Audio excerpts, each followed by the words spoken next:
Hey, serious business. We appreciate you guys hanging out with us, and we're going to do something kind of fun. I think we all agree that one of the greatest angles, the dream angles that we've always heard about, thought about, talked about. I mean, it was the cover of every doggone After magazine from the 80s and 90s. What if the stars of WCW fought the stars of the WWF? Oh, And wow. it happened at Invasion, the pay-per-view from July 22nd, 2001. I can't wait for us to talk about it. I don't believe Tony has ever seen this. Nope. So if you haven't already, get your Peacock out. You want to look for Invasion. There's only one pay-per-view, and we're going to talk about it, the good, the bad, and the ugly. So get your Peacock ready Mm. for Invasion. But before we do, I I saw something. Actually, I saw two things I never thought I'd see. Okay. One was Big Bill's ass. Ah.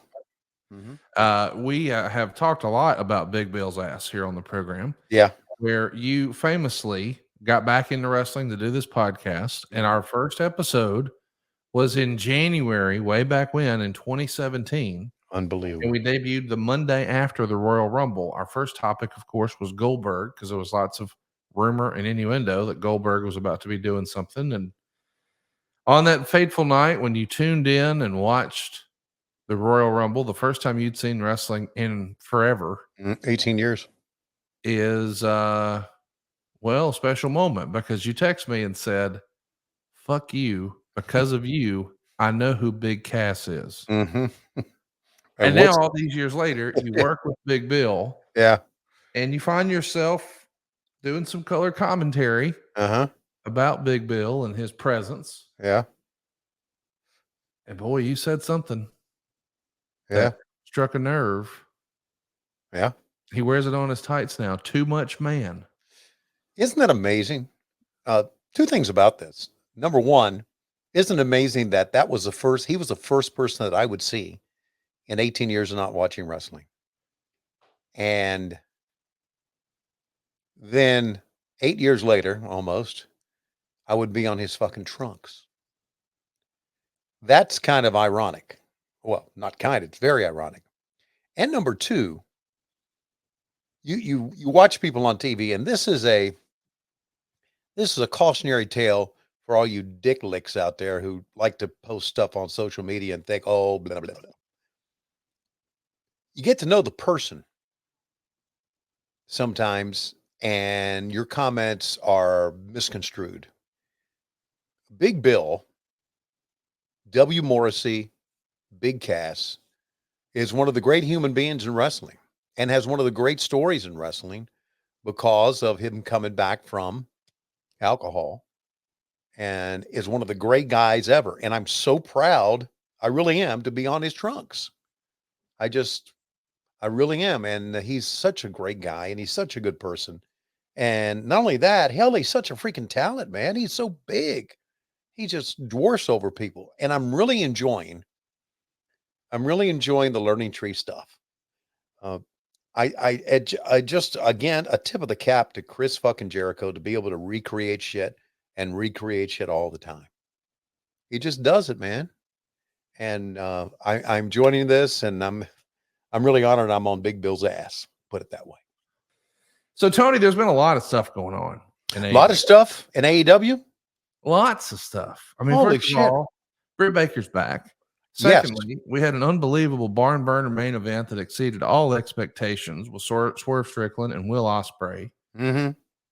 Jeff Jarrett cut maybe one of the most impassioned promos I've seen in wrestling about the importance of the Owen Hart tournament. So, of course, we beat his ass clean in the middle the very next time we saw him with the return of Hangman Adam Page. Mm-hmm.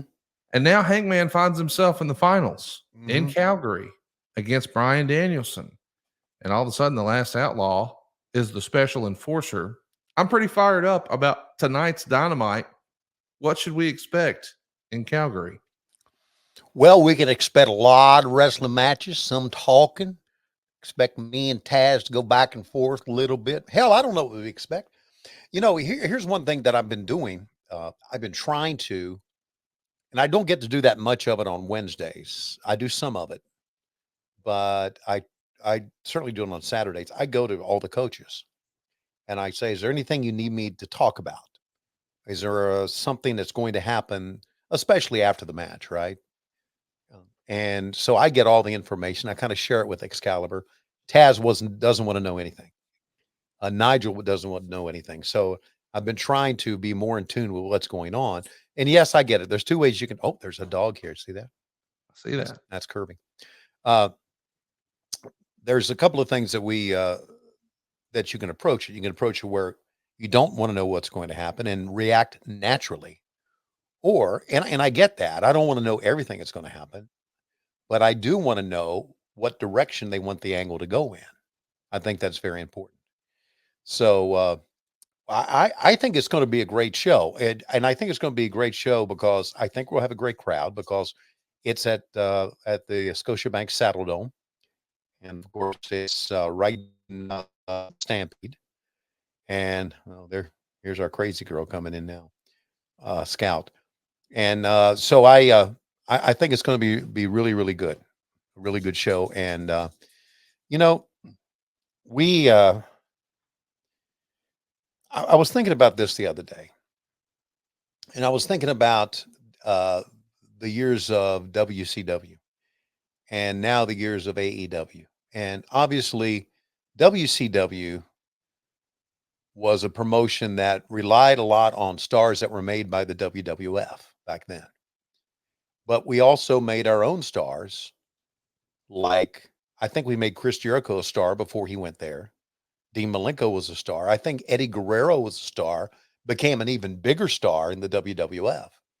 But it's important for a promotion to make its own stars.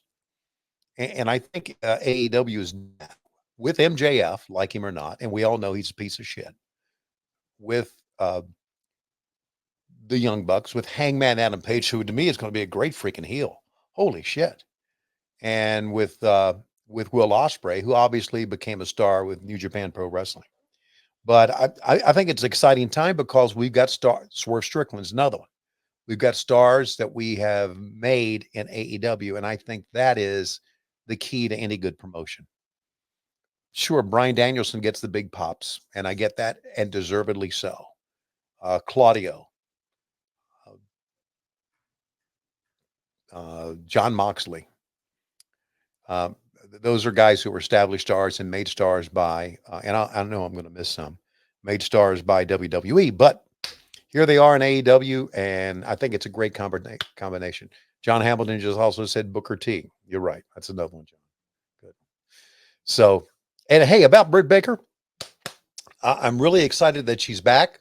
Super Dave just came up with a comment here, said now Britt Baker has to tattoo TS on her ass since Bill has set the bar. There you go, Super Dave. Well, guess what, Dave? She might already have it on there. Oh, I guess You never know. You never know. I'm never. Well, that's what people are saying. People have been saying that you've been abusing your power, and that you're a full blown office stooge, and you know. I mean, I think you even had that Rick Ross. All my bitches got my name tattooed across their titty. I mean, that's like a thing you say. Yeah, yeah.